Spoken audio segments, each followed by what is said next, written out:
because of his daughter. Yeah. Because I can relate to him. Just like I say the story with Fury selling with the mental illness and stuff, like how people was emotionally tied. Like I got emotionally tied to Ortiz because he was a father that dealt with a child with a disability as well as I. So I know how hard it is to take care of children with disabilities, and I know it takes a lot of money. So yeah. I'm always for him. I've been talking about him ever since that time we fought. Win, lose, or draw, I would have still been talking about him because of the emotional ties that I have with him. I understand them. And when you understand a person, you root for that person, no matter what. No matter whose side you on or whatever. When a person has something you feel like it's worse than the next person, or you can relate, you want them to win. Yeah. No, that's beautiful, man. And I think that having a guy like Ortiz as an opponent, that's one of those fights that I think for a guy like you who doesn't have a lot of amateur experience, when you fight a guy that's that seasoned and you get to see like what it looks like. You get to see what it looks like when you're in the ring with a guy who's had just, as you said, 300 plus amateur fights. Yeah. Or overall. That's an amazing learning opportunity, right? Oh, most definitely. And I just had the confidence that I was the best. I was, no matter what he had, I always going with that confidence though. I blocked everything that his accomplishments, and we knew what we was up against.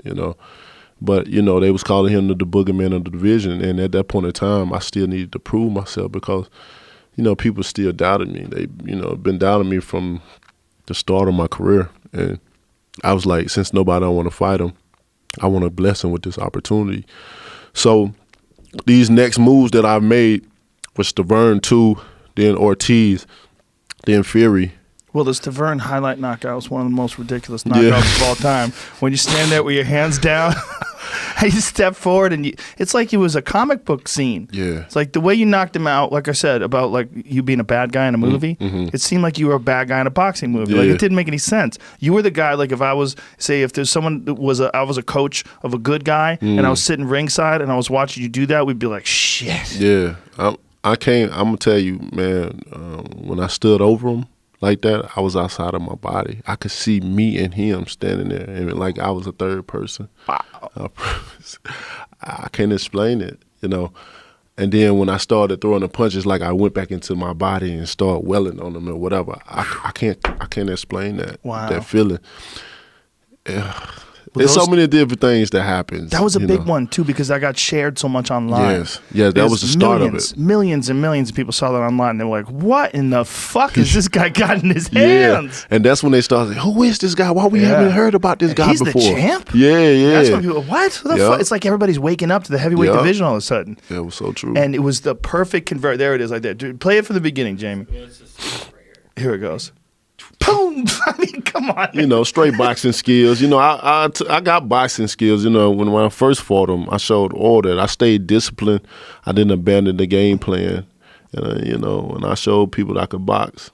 Yeah, and but that was probably the only time I just really stayed super disciplined. Not this fight, but the first one. This part right and here. And this one right here. I went outside of my body. Right here, I was standing. Then I came back. I kid you not. I don't know what the hell was going on with me. That was ridiculous. That was ridiculous. He hit me in the back of the head. No, he didn't. Yeah, he was quite upset. That's the strangest little concoction he's got on his dreadlocks there. Yeah. Look like tape. Yeah, that seems like that would get in the way. To keep it up. The Haitians believe in that too. That was sweet too. And then the referee get out of me, ref. Like I'm really get him. Now it would have been funny if the ref would have let go and he rolled to the other corner. That would have. You talk about a movie? Yeah. That would have been, but that fight right there was the real start of it all, In terms of public perception? Exactly. Yeah. Exactly. I knew I was really going somewhere with that, especially when it went viral and then coming back with the Ortiz made it because it made it that much more interesting. Yeah. To see what I'm going to do now. Because people tune in now, whether they love me or hate me, they tune in to see can I knock the next person out.